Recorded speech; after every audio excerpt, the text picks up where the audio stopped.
Welcome to Chirala local channel. Me Janardhan Perala journalist. ఈ రోజు Chirala Telugu Desam party పట్టణాధ్యక్షులు Gajavalli Srinivasarao గారు మన స్టూడియోకి విచ్చేసి ఉన్నారు. ఆయనతో ఇంటర్వ్యూ చేద్దాం. నమస్కారం శ్రీనివాసరావు గారు. నమస్కారం అండి. ఎలా ఉన్నారు? బాగానే ఉన్నాను సార్. ముందుగా చీరాల నియోజకవర్గ ప్రజలందరికీ, మన భారతదేశంలో ఉన్న ప్రజలందరికీ, నాయకులందరికీ గణతంత్ర దినోత్సవ శుభాకాంక్షలు. మరియు ఎంతో మంది ప్రాణత్యాగాలు చేసి మనకు స్వతంత్రం తెచ్చిన పెద్దలందరికీ నమస్కారం. ఎందుకంటే వాళ్ళ ప్రాణత్యాగాలు చేసి మనకి ఈ రోజున స్వతంత్ర ఫలాన్ని అందించారు. ఈ ఫలాన్ని భావితరాలకి మనందరం ఉపయోగించి అడ్మిషన్ని కాపాడుకుందాం అని చెప్పి మీ అందరికీ ధన్యవాదాలు తెలుపుతున్నాను. ముందుగా మా ఛానల్ ద్వారా కూడా చీరాల ప్రజానీకానికి రిపబ్లిక్ డే శుభాకాంక్షలు తెలియజేస్తున్నాం. తెలుగుదేశం ప్రభుత్వం ఏర్పడి సుమారు 8 నెలలైంది. అలాగే మన ఎమ్మెల్యే కొండయ్య గారు కూడా గెలిచి 8 నెలలైంది. ఈ 8 నెలల కాలంలో చీరాలలో అభివృద్ధి అయింది. చీరాల నియోజకవర్గంలో నాకు తెలిసి 40 సంవత్సరాల రాజకీయ చరిత్రలో చీరాలలో ప్రతి ఒక్క నాయకులు, ప్రతి ఒక్క కార్యకర్తలు, అన్ని పార్టీ, ఆల్ పార్టీలో ఉన్న వ్యక్తులందరికీ నేను నమస్కారం తెలుపుతున్నాను. గడిచిన కాలం అంతా చీరాల నియోజకవర్గంలో పేదవాడు నివసించే స్థలాలే తప్ప ఆర్థికంగా ఒక వ్యాపార సంస్థగా కానీ, ఏ విధమైన ఇండస్ట్రీలు కానీ ఏమీ లేవు. కేవలం ఏంటంటే చీరాలలో ఒక క్లాత్ మార్కెట్టు, ఒక ఐటీసీ కంపెనీ తప్ప ఆ రెండు బేస్ చేసుకొని నేను ఊహ వచ్చిన కాడి నుంచి ఈ 45-40 సంవత్సరాల లోపు ప్రతి ఒక్కడు ఏ విధంగా నివసించారనేది పూర్తిగా చీరాల ప్రజలకి నేను విజ్ఞప్తి చేసుకుంటాను. ఎందుకంటే ఎంఏలు, బిఏలు, గోల్డ్ మెడలిస్టులు, వైఆర్ఎస్ అండ్ కాలేజీలో ఫస్ట్ వచ్చిన నిరుద్యోగులు 10 పైసలకి వృక్షా దొక్కిన పరిస్థితులు ఉన్నాయి. అది ఎస్టీ, ఎస్సీ, బీసీ మైనార్టీలు అందరూ కూడా దాంట్లో స్టూడెంట్స్గా ఉండి ఆ రోజున పడిన బాధలు నాకు బాగా జ్ఞాపకం వస్తుంది. ఈ రోజున పరిస్థితి చూస్తే ఎక్కడి నుంచో కొంజేటి రోసి గారు చీరాలు వచ్చి అత్యంత మెజార్టీ 50,000 మెజార్టీ చీరాల ప్రజలు ఇచ్చి ఆయన్ని ఒక ఆర్థిక మినిస్టర్ గాను, మాజీ ముఖ్యమంత్రి గాను, తమిళనాడు గవర్నర్గా ఎన్నుకున్న చీరాల గడ్డ. ప్రపంచం, ఆంధ్ర రాష్ట్రంలో ఎక్కడా కూడా ఇంత ఫలము, ఇంత బలము అందించింది ఒక చీరాల ప్రజలే. అది మనసులో పెట్టుకొని చీరాల్లో కొంతమంది రకరకాల బడా నాయకులు కేవలం ఒక ముఖ్యమంత్రిగా గాను, ఎమ్మెల్యేగా గాను, మంత్రిగా గాను ఉన్న వ్యక్తుల్ని గౌరవించకుండా కులాలని అడ్డం పెట్టుకొని రాజకీయం జరిగింది. తర్వాత పోను ఒక్కొక్క నాయకుడు వచ్చి ఒక్కొక్క స్టైల్లో అభివృద్ధి చేసుకుంటా వచ్చారు. ఈ రోజున పరిస్థితి ఏంటంటే గడిచిన 5 సంవత్సరాల కాలంలో అనేక రకాల ఫలాలు అందిస్తామని చెప్పి ముద్దులు పెట్టి ఒక ప్రభుత్వం ముందుకు తెచ్చుకున్నాం. అది తండ్రిని చూసి తీరా చూస్తే దాంట్లో ఉన్న 151 మంది అడ్మిషన్ లేని వాళ్ళు. ఈ రోజున తెలుగుదేశం పార్టీ అధికారంలోకి వచ్చిన తర్వాత ఏ పిడుగులు వచ్చి మన మీద పడతాయా అని ఒకళ్ళు రాజీనామాలు చేసి పక్కపోతున్నారు. సరే, అదైపోయింది. ఎన్నో ఇబ్బందులకి, ఎన్నో కేసులకి గురయ్యి తెలుగుదేశం పార్టీ ప్రజల అండదండలతో ఈ రోజున మెజార్టీనిచ్చి మన ఆంధ్ర రాష్ట్రం మొత్తం తెలుగుదేశం పార్టీని అత్యంత గొప్పగా మనం ఎన్నుకున్నాం. ఈ గడిచిన 6-7 నెలల్లో పరిపాలనలో ఎక్కడా కూడా కుంభకోణాలకి, సొంత ప్రయోజనాలకి గురి కాకుండా మా చంద్రబాబు నాయుడు గారు చాలా జాగ్రత్తగా దీన్ని పరిపాలించుకుంటూ వస్తున్నారు. అనేక దేశాలు వెళ్ళి అనేక పారిశ్రామికవేత్తలను పట్టుకొని మనకు కావాల్సిన ఫలాలు, మనకు కావాల్సిన ఇండస్ట్రీలు, మనకు కావాల్సిన ప్రాజెక్టులు దృష్టిలో పెట్టుకొని ప్రతి దేశంలో తిరిగి మనకు ఈ రోజున అవి అందించడం జరుగుతుంది. మనందరం చూస్తున్నాం. అదేవిధంగా ఆ నాయకులను చూసి పక్క చిన్న నాయకులు కూడా మన అధినాయకుడు ఈ రకంగా చేస్తున్నాడు, శ్రమించి అంత వయసు ఏది 70 పై ఉన్న మన ముఖ్యమంత్రి గారు ఈ రోజున అతను చూసి మంత్రులు కూడా పరిగెత్తడం జరుగుతుంది. ఇక ఆ విషయంకి వస్తే మీ అందరికీ, ప్రేక్షకులకి, తెలుగుదేశం పార్టీ నాయకులకి, ప్రతిపక్ష నాయకులకు కూడా నేను నమస్కరించి చెబుతున్నాను. మీకు ఓటు హక్కు కల్పించి మనకి అత్యంత మెజార్టీ ఇచ్చే హక్కును పెట్టుకున్న ప్రజలకి మీరు ఏం చేయాలనేది 5 సంవత్సరాలు మర్చిపోయారు. ఈ రోజున దాన్ని దృష్టిలో పెట్టుకొని అత్యంత మెజార్టీ ఇచ్చిన ఈ తెలుగుదేశం పార్టీకి ప్రజల్ని గుండెల్లో పెట్టుకొని చూసుకుంటామని చెప్పి వాగ్దానం చేసింది. ఆ వాగ్దానం కూడా అధికారం రాగానే ఎమ్మడే రావని సంగతి మనందరికీ తెలుసు. కానీ ఎక్కడా కూడా మర్చిపోకుండా ప్రతి ఒక్కరికి ఫలాలు అందే విధంగా సూచన రచించుకొని ముందుకు నడుస్తుంది తెలుగుదేశం పార్టీ. అదొకటి. చీరాల నియోజకవర్గంలో మద్దులూరు మాలకొండయ్య గారు 2.5 సంవత్సరం క్రితం వచ్చిన రోజున ప్రతి ఒక్కరూ, ఎందుకంటే చీరాల్లో 50,000 ఓటింగ్ ఒక స్టాంప్ ఉంది తెలుగుదేశం పార్టీకి.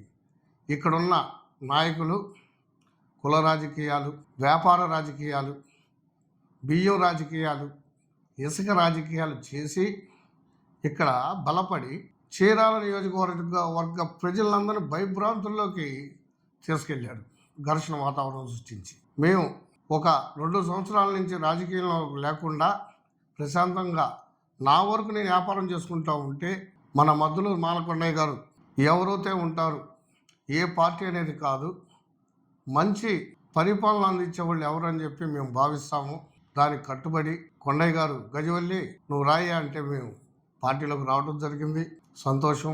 ఆయన ఏదైతే చెప్పాడో అక్షరం పొల్లిపోకుండా చీరాలకి ఈ 4.5 సంవత్సరం కాలంలో ప్రతిదీ నెరవేరుస్తారని చెప్పి చీరాల ప్రజలకు నేను మనవి చేసుకున్నాను. ఎమ్మెల్యే గారు గెలిచిన తర్వాత ఇప్పటి వరకు చీరాల్లో ఏం అభివృద్ధి చేశారు? చీరాల్లో ఏ నాయకుడు వచ్చినా గతంలో దాచుకునే పొలాలు ఎక్కడున్నాయి అని చెప్పి చూసుకున్న నాయకుడే శ్రీ మద్దులూరు మాలకొండయ్య గారు. చీరాల 22,000 మెజార్టీ ఇచ్చిన ప్రజలకి నేను ఏదో ఒకటి చేయాలనే సంకల్పంతో ముందుగా మన గవర్నమెంట్ హాస్పిటల్లో ఉన్న హాస్పిటల్కి పైనుంచి ఫండ్ తెప్పించి దానికి కావాల్సిన ఎక్విప్మెంట్లు కానీ పేదవాడికి సరైన టైంలో వైద్యం అందాలనే మానవత్వ దృష్టితో ముందుకి ఫస్ట్ పాయింట్ అదొకటి చేశారు.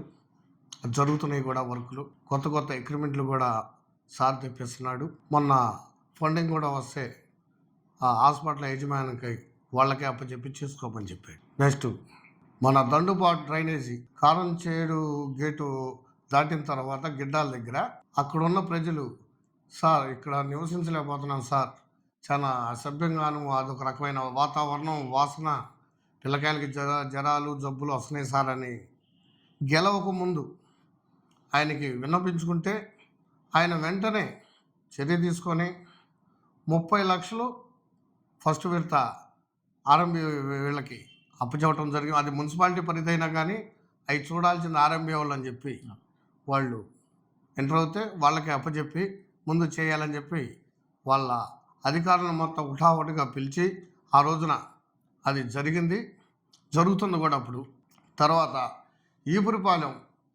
మన చీరాల నుంచి ఈపురిపాలెం దాటి వెళ్ళాలంటే చాలా అద్దానంగాను చాలా గందరగోళంగా ఉండేది రోడ్డు. రాగానే గెలిచిన 15 రోజులు 20 రోజులకే ఆ రోడ్డు వేయటం జరిగింది. తర్వాత మన వాడ్రేవ్లో రామాపురం బీచ్ వైపు కానీ మన వాడ్రేవ్ కానీ రిసార్ట్లు బాగా అభివృద్ధిలోకి వస్తున్నాయి. దాన్ని బేస్ చేసుకొని నెల మొత్తం మీద కనీసం 4 చనిపోతున్నారు. దాని మీద ఆయన ప్రత్యేకమైన దృష్టి పెట్టి ఇది అభివృద్ధి జరుగుతుంది, ఇది ఎట్టానే కొనసాగితే వాతావరణం మారిపోయింది, ఎట్ట కాదు, రిసార్ట్ వాళ్ళందరికీ అయ్యా మీరు ఓ 2, 3, 4 లోపు ఈతగాళ్ళను పెట్టుకోండి, ఎవరు వెళ్తున్నా కానీ ఆ ఏయో మీరు పక్కన పెట్టుకుని వాళ్ళకి జీతాలు ఇచ్చుకోండి అంటే ఇప్పుడున్న ప్రతిపక్ష నాయకులు అనేక రకాలుగా కొండయ్య గారి మీద మమ్మల్ని రిసార్ట్లకి ఎంత అడిగాడు అని చెప్పి ఒక అసభ్యమైన ఆరోపణలు చేశారు.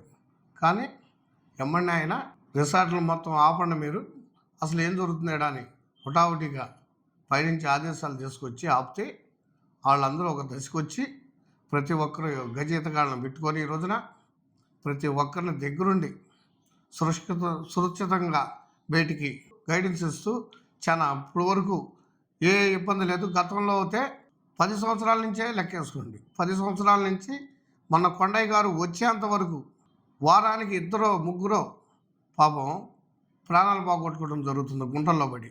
ఈ రోజున అది లేకుండా పోయింది. దానికి మేము కొండయ్య గారికి చేతులు ఎత్తి దండం పెడుతున్నాం. ఎందుకంటే అభివృద్ధి అంటే పెడతాము, ప్రాణాలు కాపాడతాం, ఆరోగ్యం చూసేవాడు అభివృద్ధి. కానీ ఏ కాడికి మనకి ఈ కార్యక్రమం చేస్తే ఇట్లా ఎంతో చిద్దా అనే అనుకునే విధానం కొండయ్య గారికి లేదు.